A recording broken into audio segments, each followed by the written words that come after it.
La aguja entró en mi brazo y vi cómo mi sangre llenaba el tubo, roja y espesa, la misma sangre que había corrido por las venas de mi hija durante 28 años. La misma sangre que ella había llamado pobreza apenas 2 semanas atrás. La enfermera me sonrió con esa sonrisa profesional que no pregunta nada, pero yo sabía lo que pensaba. ¿Qué clase de padre da sangre por una hija que lo rechazó? La respuesta era simple, el mismo que vendió su única motocicleta para que ella pudiera ir a la universidad. El mismo que trabajó 30 años en construcción para que ella nunca conociera el hambre. El mismo que ahora estaba sentado en un hospital de lujo, con sus botas de trabajo sucias sobre el piso de mármol, salvando la vida de una nieta que nunca había conocido. Y lo hacía no por ella, sino por esa pequeña que lloraba en algún lugar del pasillo, inocente de la crueldad de su madre. Me llamo Joseph. Y esta es la historia de cómo mi propia hija me llamó pobre, me prohibió entrar a su casa, y luego me suplicó que le salvara la vida. Chadma nació cuando yo tenía 22 años. Su madre, Amina, murió cuando la niña tenía solo 3. Desde ese día, fui padre y madre. Trabajaba de sol a sol en la construcción, llegaba a casa con las manos llenas de callos y el cuerpo molido, pero siempre tenía tiempo para peinar su cabello, para contarle cuentos antes de dormir, para planchar su uniforme escolar con ese orgullo silencioso de quien sabe que está haciendo lo correcto. Vendí mi motocicleta cuando cumplió 18, la que había comprado con años de ahorros, para pagar su matrícula universitaria. Ella me prometió que nunca olvidaría los sacrificios. Yo le dije que no necesitaba promesas, solo que fuera feliz. Se graduó con honores. Consiguió un trabajo en una empresa multinacional. Y entonces conoció a Daniel, un hombre de familia rica, con apellido importante y esas conexiones que abren puertas que para gente como yo permanecen cerradas para siempre. Al principio todo estaba bien. Venía a visitarme, me contaba de su trabajo, de sus planes. Pero poco a poco, las visitas se hicieron menos frecuentes. Las llamadas se volvieron más cortas. Y entonces conocí a sus suegros, eran esa clase de personas que te miran como si fueras una mancha en su mundo impecable. La señora Akefer me ofreció té una vez, pero lo sirvió en una taza diferente a la del resto, una más pequeña, como si no mereciera el mismo servicio. El señor Akefer ni siquiera me dio la mano, solo asintió con esa cortesía fría que es peor que un insulto. Chadma los miraba y no decía nada. No los defendía. No me defendía. Simplemente bajaba la mirada y cambiaba de tema. El día que Chadma anunció su embarazo, debería haber sido el momento más feliz de mi vida. Iba a ser abuelo. Iba a tener una nieta. Compré ropita de bebé en el mercado, ropa suave y colorida que guardé en una caja con tanto cuidado como si fuera oro. Saqué mi vieja cámara del fondo del armario, la que usaba cuando Chadma era pequeña, para tomar fotos, para crear recuerdos.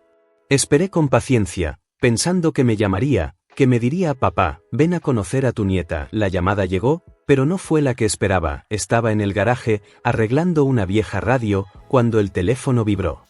Vi su nombre en la pantalla y sonreí antes de contestar. Pero la voz que escuché no era la de mi hija. Era fría, calculada, distante. No vuelvas a venir a mi casa, dijo sin saludo. Acabo de dar a luz y no quiero a alguien tan pobre como tú cerca de mi familia. Me quedé congelado. El teléfono pegado al oído. Sin estar seguro de haber oído bien. Tal vez estaba cansada. Tal vez estresada. Tal vez soñaba. Pero su voz era firme, despectiva, como si yo fuera un perro callejero merodeando en su nueva vida reluciente. Está bien, murmuré. Y colgué. Mis manos temblaban cuando dejé el teléfono sobre el banco de trabajo. Eso fue todo. 30 segundos. Una vida entera de amor deshecha por unas pocas palabras. No lloré. Me senté en el borde del banco y miré el suelo durante horas. El pecho me sentía hueco, como si alguien me hubiera vaciado por dentro. No fue solo lo que dijo, fue como lo dijo. Como si el hombre que la crió trabajando bajo el sol, que vendió su única motocicleta, que le planchó el uniforme con orgullo, ya no significara nada. Al día siguiente, le dije a todos en el taller que el bebé estaba bien, que solo se estaban adaptando. Sonreí cuando me dieron palmadas en la espalda. Esa noche pagué una ronda en el bar. Mentí descaradamente, no para protegerla a ella, sino para protegerme a mí mismo. La vergüenza era mía, la humillación. Mi propia hija había dejado claro que yo no era lo suficientemente bueno para estar en su mundo recién pulido. Pasaron los días. Esperé que me llamara, que se disculpara, que dijera que no lo decía en serio. Pero no llegó nada. Solo esa frase repitiéndose en mi cabeza cada noche: no quiero a alguien tan pobre como tú cerca de mi familia. Mi vecino Paul pasó por casa un día. Vio la caja cerrada de regalo y me preguntó si ya había conocido al bebé. Le dije que no me quería cerca. Se quedó mirándome atónito. ¿Qué clase de hija dice algo así? No respondí. Paul se sentó, sacudiendo la cabeza. ¿Te pasaste la vida rompiéndote el lomo por esa chica y vas a dejar que te hable así? Esa noche sus palabras no dejaban de sonar en mi cabeza. ¿Vas a dejar que te hable así? No sabía qué hacer. No podía obligarla a respetarme, pero sí podía decidir qué hacer con ese dolor. Y por ahora decidí hacer lo que siempre hice: guardar silencio, seguir adelante, mantenerme al margen, hasta que 2 semanas después volvió a llamar. Pero esta vez estaba llorando. Papá, por favor. La bebé está muy enferma. El médico dijo que necesita una transfusión de sangre y nadie más es compatible. Ya probamos con todos. Eres el único que queda. Me senté despacio en la cama. El estómago se me revolvió. El corazón me latía con fuerza, pero mi mente ya estaba fría. La dejé llorar, dejar que el pánico se derramara. No la interrumpí ni siquiera cuando empezó a repetir mi nombre como un rezo. Papá, por favor. Papá, lo siento. Papá, no quise. La interrumpí con calma, en voz baja. Envíame la dirección del hospital. Pude oír cómo se detenía, dudando de lo que significaba eso. Era un sí, era perdón. No era ninguno de los dos, pero no iba a dejar que una niña muriera por culpa de su madre. Voy para allá, dije y colgué antes de que pudiera decir otra palabra. El trayecto al hospital duró más de 1 hora, pero pareció de 3. No dejaba de imaginar su rostro de bebé dormida en el hueco de mi brazo. Recordaba su primera fiebre, como corrí descalzo por la calle buscando una farmacia de madrugada. Recordaba cómo me miró la primera vez que dijo papá. Y recordaba su voz hace apenas 2 semanas: no vuelvas a venir a mi casa. Llegué al hospital poco después de la medianoche. El lugar era limpio, caro, de esos centros privados con pisos de mármol y pasillos silenciosos.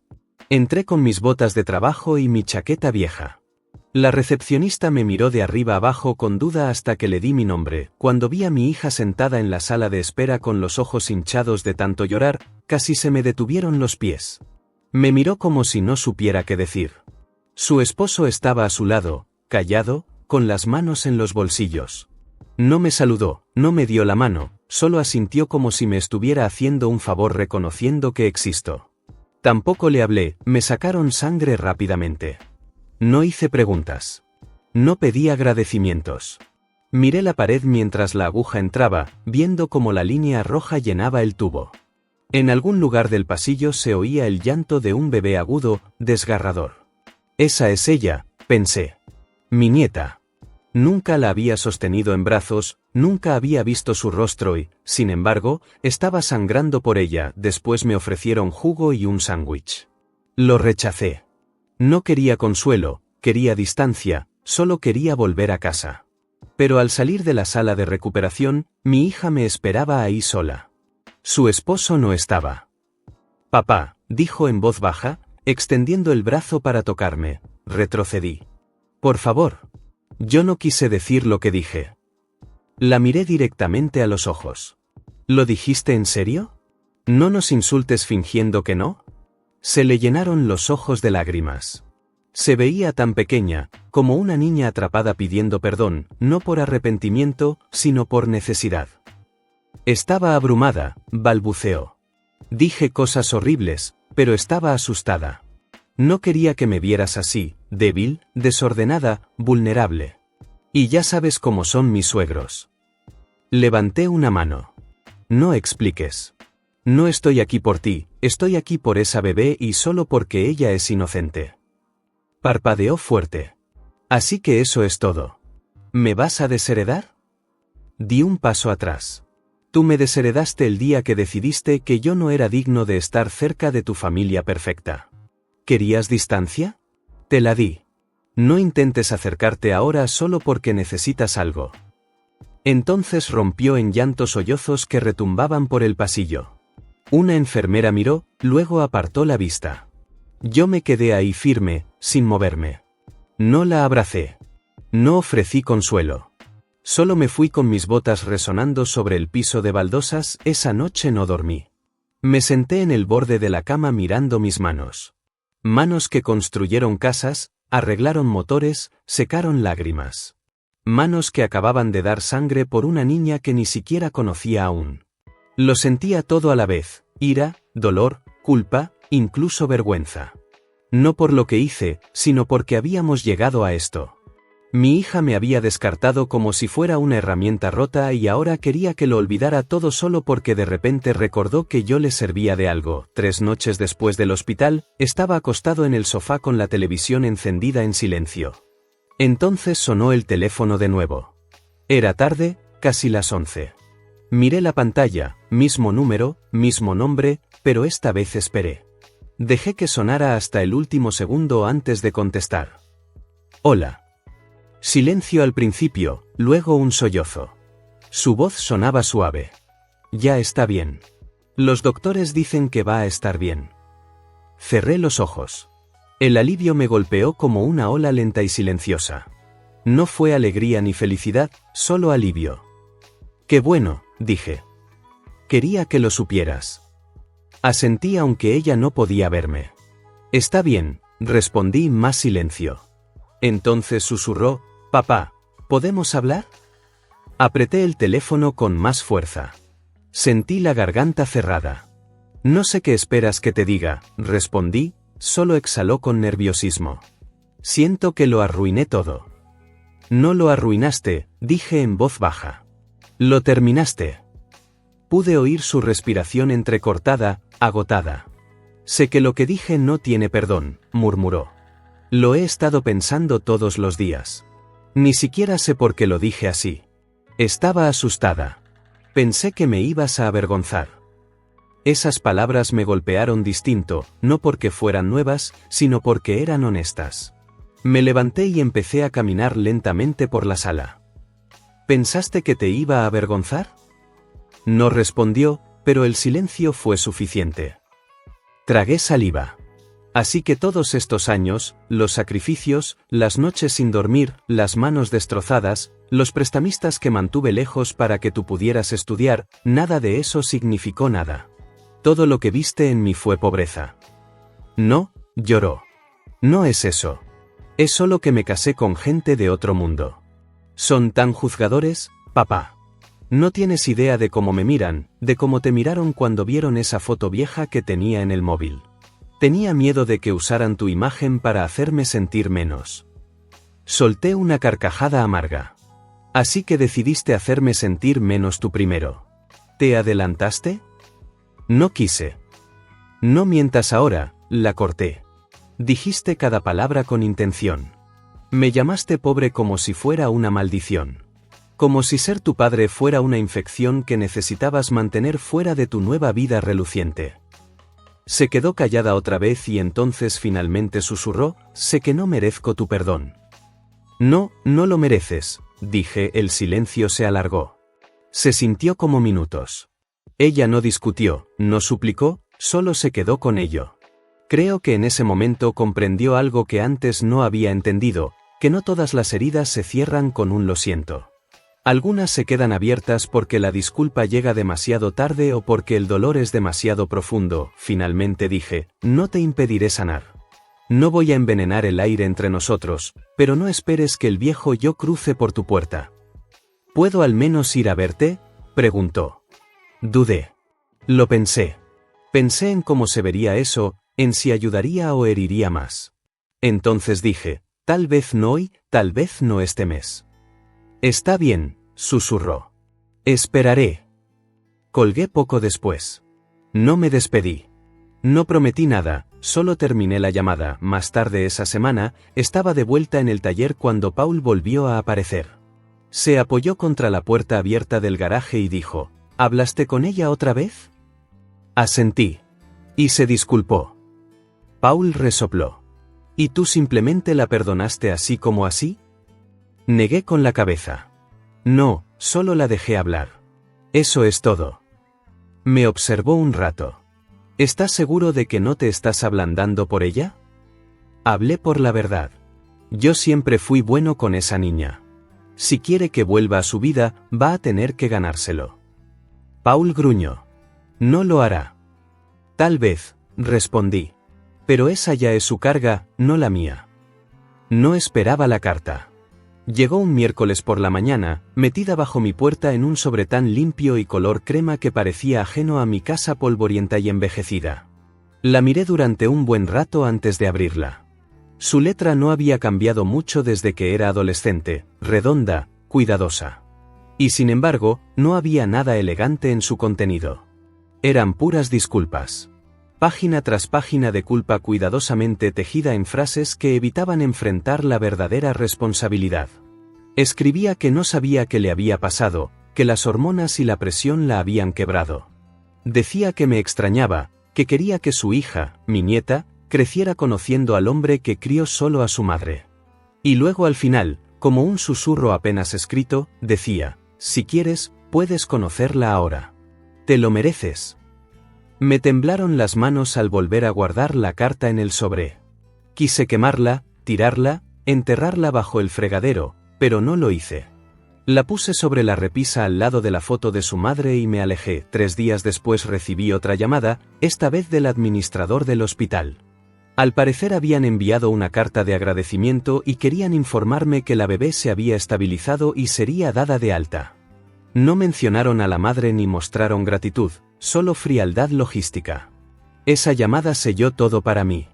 El lazo que alguna vez existió entre padre e hija se había vuelto transaccional y yo ya había pagado mi parte con sangre, pero a pesar de todo, no podía ignorar ese tirón en el pecho, esa necesidad de verla. No a mi hija, a la bebé, la que no había dicho esas palabras, la que no juzgó mis botas, ni mi salario, ni la grasa bajo mis uñas. Así que llamé a una amiga enfermera que trabaja de noche en ese hospital. Se llama Remy. No hablábamos desde hacía meses, pero contestó rápido. ¿Eres el abuelo?, preguntó suavemente después de que le expliqué. Supongo que sí, dije. ¿Puedes decirme cómo está? Remy hizo una pausa. Es fuerte, hermosa, una luchadora. Salvaste su vida, ¿sabes? Lo sé, respondí en voz baja. Tiene tus ojos. Tuve que sentarme. Ni mi sobrina habría podido sostenerme. ¿Algún día sabrá que fui yo?, pregunté. Eso depende, dijo Remy en voz baja. De si tú quieres ser conocido. Esa noche soñé con ella, envuelta en una manta rosa, mirándome fijamente. En el sueño no lloraba, solo miraba. Y en sus ojos no había juicio, solo asombro. Cuando desperté, tenía las mejillas mojadas. Más tarde esa semana, ella apareció. Yo estaba en el porche afilando el machete que usaba para cortar las hierbas detrás de la casa. Su coche se detuvo lentamente, brillante, desconocido. No me levanté. Seguí trabajando. Ella bajó del auto con la bebé en brazos, envuelta en esa misma manta rosa de mi sueño. Su esposo no venía con ella. Hola, dijo, no respondí, miró hacia la bebé. Ella es Amara. No me moví. No hablé, solo la miré. Ya está sana. Gracias a ti. Aún así no dije nada. Sé que no merezco este momento, pero quería que la conocieras solo una vez. Finalmente me puse de pie y bajé lentamente los escalones del porche. Miré a la bebé. Dormía. Respiraba suavemente, tan ajena a todo el caos que la precedió. Tiene tu frente, dijo mi hija forzando una pequeña risa. Esa misma expresión seria que ponías cuando yo me metía en problemas. La miré cansado de la actuación. ¿Por qué estás realmente aquí? Tragó saliva. Porque extraño a mi papá y porque quiero que mi hija tenga un abuelo. Debiste pensar en eso antes de llamarme pobre, dije con voz baja. Lo sé, susurró. Y lo siento. Negué con la cabeza. No puedes regresar solo porque vuelves a necesitarme. Te di lo que nadie más pudo darte y eso no viene con un pase directo al perdón. Las lágrimas comenzaron a correr por sus mejillas. No se las secó, solo asintió. Volví a mirar a la bebé una última vez. Tuvo suerte de sobrevivir, de tener una página en blanca. Luego me di la vuelta y subí nuevamente los escalones. Pasó un mes sin saber nada más de ella, sin llamadas, ni mensajes, ni siquiera un golpe en la puerta. Al principio revisaba el teléfono más de lo que quiero admitir. Me despertaba a mitad de la noche para ver la pantalla con la mitad de mí esperando y la otra mitad temiendo. Pero con el tiempo el silencio se asentó como un mueble más. Dejé de esperar algo de ella y fue casi un alivio. La bebé, supe por Remy, estaba prosperando, comía bien, ganaba peso, sonreía. Ahora me encontraba imaginando esos pequeños hitos, preguntándome si se parecía a mí o a su madre, si tenía esa expresión terca que yo solía tener cuando era joven. Remy se ofreció a traer una foto una vez, dijo que podría olvidarla accidentalmente sobre mi mesa de cocina. Le pedí que no lo hiciera. Si veía la cara de la bebé, tal vez olvidaría todo el dolor que vino antes y no estaba seguro de querer olvidar. Algunas heridas necesitan seguir visibles. Aún así, una tarde me encontré parado frente al supermercado, mirando un perchero de ropa para bebé cerca de la entrada. Vestiditos rosas, pequeños calcetines, gorritos con animales bordados. Mis dedos flotaron sobre unos mitones suaves. Los tomé, los giré entre mis manos y luego los puse en el carrito. Me dije a mí mismo que eran para el bebé de una vecina, pero sabía la verdad. Ambos la sabíamos. Cuando llegué a casa, guardé los mitones en un pequeño sobre marrón, sin nota, sin nombre, solo los mitones. Luego salí a caminar, pasé por el mercado, por la parada de autobús, hasta llegar a la urbanización donde vivían sus suegros. Conocía el portón, conocía el número. Deslicé el sobre en su buzón y me alejé. No lo hice para volver a abrir la puerta. Lo hice para recordarme a mí mismo que el amor, incluso fracturado, no siempre desaparece. A veces simplemente cambia de forma, se vuelve más silencioso, se convierte en una elección. Una semana después, Paul volvió a pasar por casa, esta vez con una sonrisa de medio lado que ya anunciaba que tenía algo que decir antes incluso de abrir la boca. «Tu hija publicó algo», dijo sentándose en el borde de mi porche. Una foto de la bebé con un pie de foto que decía, «Gracias a la persona que le dio la vida 2 veces. Tú sabes quién eres». No le pedí verla. No lo necesitaba, solo asentí con la cabeza. Él me observó con atención. «¿Sentiste algo al leer eso?» «Sí», respondí. Sentí cansancio. Él se rió, no porque fuera gracioso, sino porque lo entendió. Hay un tipo especial de agotamiento que viene con contener las emociones, con construir muros y mantenerse firme. La gente piensa que alejarse es fácil, que quedarse lejos significa que no te importa, pero la verdad es que te cuesta algo todos los días. Esa misma tarde entré al garaje y finalmente arreglé la radio. La desmonté, limpié los cables, soldé un interruptor nuevo. Cuando la encendí, el ruido estático dio paso a una música suave, una vieja canción de amor que no escuchaba desde hacía años. La dejé sonar mientras me quedaba de pie en medio del cuarto, rodeado de herramientas y recuerdos. Y pensé en todo lo que había recorrido, en el chico que fui alguna vez, el que se enamoró demasiado joven, el que enterró a una esposa demasiado pronto, el que crió a una hija con ropa de segunda y la misericordia de Dios. Pensé en el hombre que me había convertido, paciente, firme, quizás un poco áspero por los bordes, pero aún en pie, aún dando, incluso cuando eso me costaba pedazos de mí. Ella había tomado sus decisiones y yo también. Salvé una vida. Ese fue mi último regalo, mi última ofrenda. No para que me lo devolvieran ni para recuperar el amor, solo porque era lo correcto. El resto, eso le toca cargarlo a ella. Volví a mi silla en el porche y me serví una copa de vino de palma. El cielo se tornaba naranja. El sol comenzaba a esconderse. A lo lejos, los niños reían corriendo unos tras otros con palos y pies descalzos, sin preocuparse del peso de la adultez. Los observé un rato, luego cerré los ojos. Había dado todo lo que podía y ya no tenía más fuerzas para extender la mano. Si alguna vez tuviste que alejarte de alguien que amas porque cruzó una línea que no podías desandar, entonces entiendes esta historia. A veces la sangre no basta para mantener unida a una familia, pero el respeto propio, ese siempre lo hace.